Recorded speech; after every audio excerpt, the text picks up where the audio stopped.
gledam u kameru, a? Pa moraš da se ponašaš, brate, u kameru, ono, kad već. Da ti pričam ja. Sranje jeste doba sada, mogu bi da smaram, toliko sam tvrd da ću sad da polomim aparat. Ono, brate, vidiš sada, mogu ponovim se sada, ali nema veze sve što vi govorite su sranja. Mogu bi sada te podignem ko ustanak, al samo da bi uzo da te izudaram rukama, jer toliko sam brutalan kao tvoj čale, tvoj kjevi. Zato, brate, sa mnom vezu ti to ne želiš, bolje kreni. Ako želiš izađi na vrata, sada tebe ne zanima u stvari kad bacam, jer sam najjača faca u ovom sranju i sada mogu da ti banem, otmem ti mamu i tada je najurim pa je bacim džanu u kanal, nabijem ga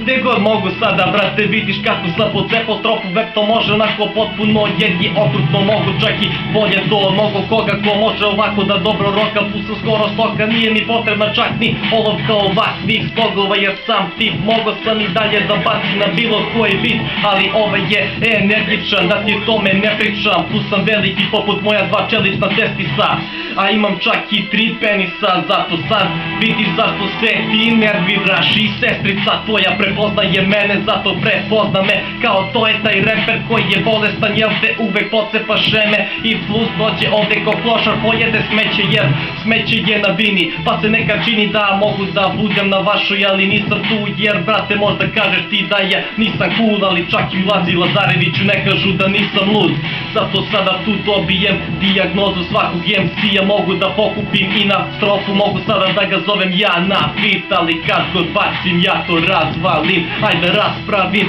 Sada ti ne bi mogo da bacaš ni na ovakav bit, a ja mogu na to sranje pa mnogo brže, zato ne želim da imitiram one homo crnce kao Lil Wayne, T-Pain ili bilo koji sad te prodam kad te bacim na eBay i kraj.